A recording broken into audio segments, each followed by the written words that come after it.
The Bishop of Bologna tapped his spatula on the metal surface next to the chaplain of cheese and began reciting the creed. "O hail, mighty sous chef, mixer of wheat and barley, who created the world with a stuffed crust and judged all vegetables fairly. You who saved us all from the spread of the evil anchovies and the bitter black olive. O great chef, whose oven is always hot and the pepperoni always spicy, we bow ourselves before your barbecue chicken wings and submit our spirits to 200 degrees Celsius, fan assisted, for 45 minutes or all eternity, whichever sooner. Amen." The table cloth altered before Dowell lay ready with a mountainous and steamy, cheesy, full works pie, the likes of which Dowell had only ever dreamed, and it was only 2 steps away. "If," the bishop continued, "you wish to join our order, take your slice." Dowell's mouth watered. Did he dare? Did he have the meatballs? Sensing his hesitation, the chaplain piped up. "Is there something wrong, candidate?" "No, not at all, sir," Dowell replied. "Then eat." Everything slowed. The sound of Dowell's racing heart swelled in his ears. He could feel his stomach growl like the alpha of some starving pride. His left foot twitched. His right foot followed. His hands were wrapping themselves around the biggest, meltiest, most carnivorous slice of pizza they had ever even touched. It was delicious. It was divine. It was the decimation of Dowell's diet. Suddenly there came a mighty crash as his wife burst through the door. "Dowell!" she shouted in disappointment. "Sandra!" Dowell muffled through a mouthful of jalapenos.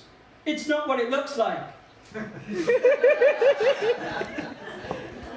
This is a poem inspired by social anxiety. It's called The Shrinking Rose. A rose alone, surrounded by her thoughts of thorns, she begins to wither. She shies from skies and the garden's hose. She deserts not her bed, which presently forms a sandy oxbow, yoking her by hip and dehydrating her wrinkled petals. She is dying. Fear holds her roots, and she is too drained to fight. She is, like all, destined for a coffin, but hers embraces her broken stem sooner than is needed. No cloud cries for her. The entire forest mourns. This final piece is an apocryphal tale on the origins of chess.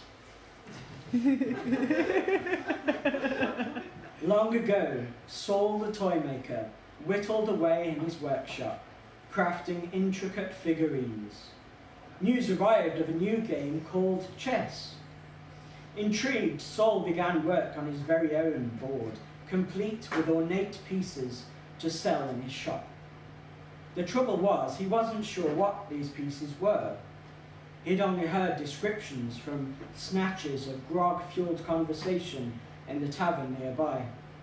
He knew he needed 2 knights, lancers upon horseback, bishops enrobed in clergy regalia, and a tall, proud queen, with a smaller but equally proud king, and several pawns of small stature. There was more, but he couldn't quite remember. He set about sanding down and carving his most ambitious project. A month swept by as Saul worked tirelessly, barely breaking for meals, between cutting, painting, tweaking and retweaking, until he was finally satisfied. Finished, he sat back, taking in every varnished millimetre. It didn't seem to matter that he didn't know how it was supposed to look in the cities where the nobility played. He had tried his best and was delighted by the outcome.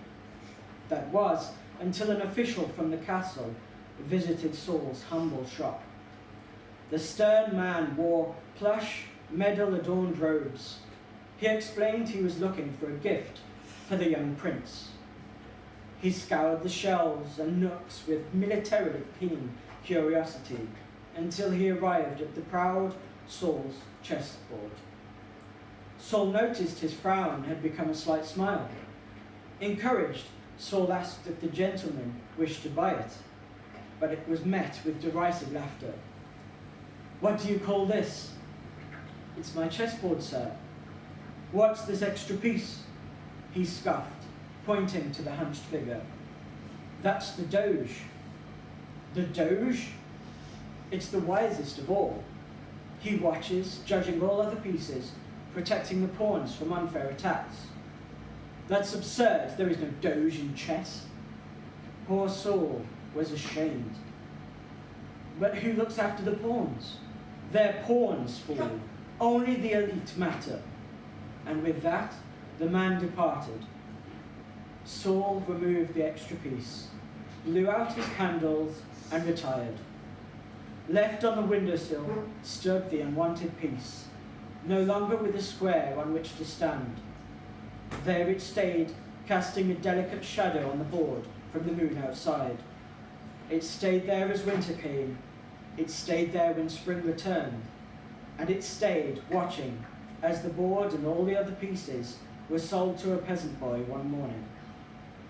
That boy would never know of the Doge. He would never learn of its meaning or how it would have played. He would never teach his own children or see it in action. And so the piece became forgotten, unused, and lost. No one knows what became of the toy maker. Some say he died surrounded by his creations. Others say he moved to the dark forests of Transylvania to live out the rest of his days, and that his statue can still be found in the trees. I like to believe, before he died, he made one last piece. What piece would you make?